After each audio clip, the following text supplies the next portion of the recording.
आज पेपर कैसा आ रहा है मैम? बहुत इजी। इजी। कितना कर पाए टोटल? Almost 170 plus. 170। आपका केमिस्ट्री से जो सब्जेक्ट से सवाल था कैसा था?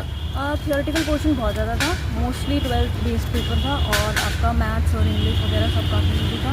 इंग्लिश और हिंदी बेसिकली बहुत ज़्यादा इजी था, और न्यूमेरिकल पोर्शन प्रॉबेबली 20 क्वेश्चन था।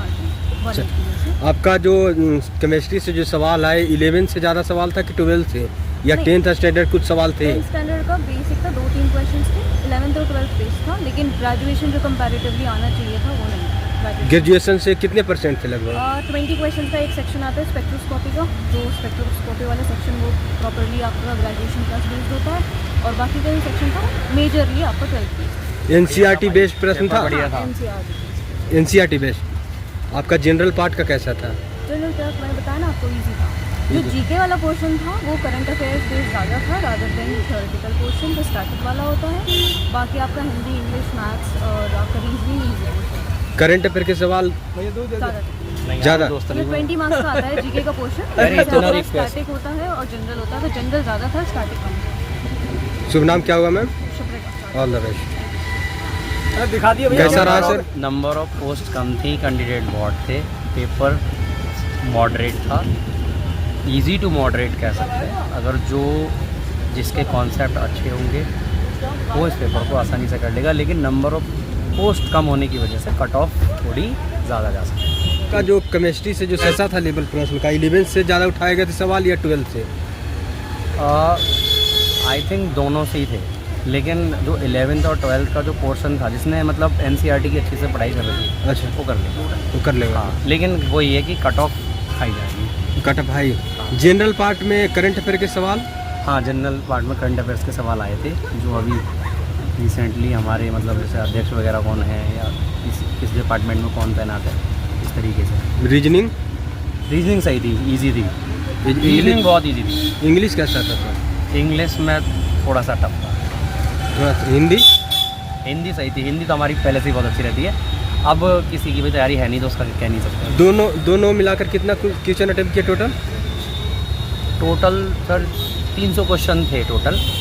300 में से लगभग जो है वही 220-230 क्वेश्चन अटेम्प्ट कर पाए।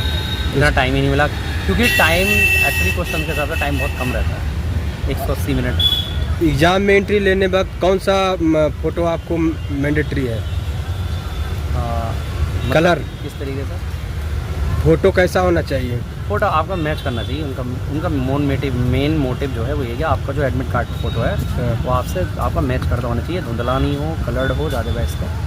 जो फॉर्म फिलअप किए थे जिस टाइम आप फ़ोटो दिए थे उसी टाइप का होना चाहिए कि कोई भी चल नहीं, जाए? ऐसा कुछ नहीं है, लेकिन आप ऐसा नहीं होना चाहिए कि जो आपके फॉर्म पर जो फ़ोटो है वो मिसमैच करता हो, या आपने फॉर्म पर फिल करते टाइम आपने ओल्ड फ़ोटो लगा दिया पुराना, और अब आप कोई और, जैसे मान लीजिए किसी ने शेविंग का लगा दिया, कोई बिना शेविंग का फ़ोटो लेके आ गया, तो इस तरीके से थोड़ी दिक्कत आती है। अच्छा, एग्ज़ाम में एंट्री लेने वक्त जैसे कि मास्क वगैरह, ग्लोव वगैरह, ये सब, सैनिटाइजर, ये सब हाँ होता है ऐसा, लेकिन इतना आवश्यकता है कि कोई नहीं है, बस करना चाहिए, क्योंकि इस समय वैसे उन लोगों ने सारी सुविधा फैसिलिटी प्रोवाइड कर रखी है इसी चीज़। शुभ नाम क्या हुआ सर? सर मेरा नाम आहिल है। All the best sir.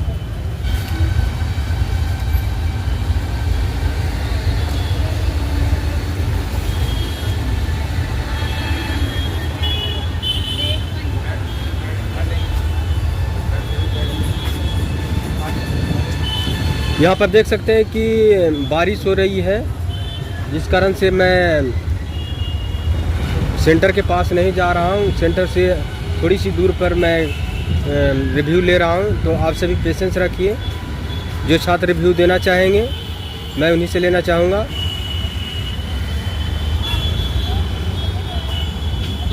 यहाँ पर देख सकते हैं कि छात्र धीरे धीरे कर बाहर आ रहे हैं।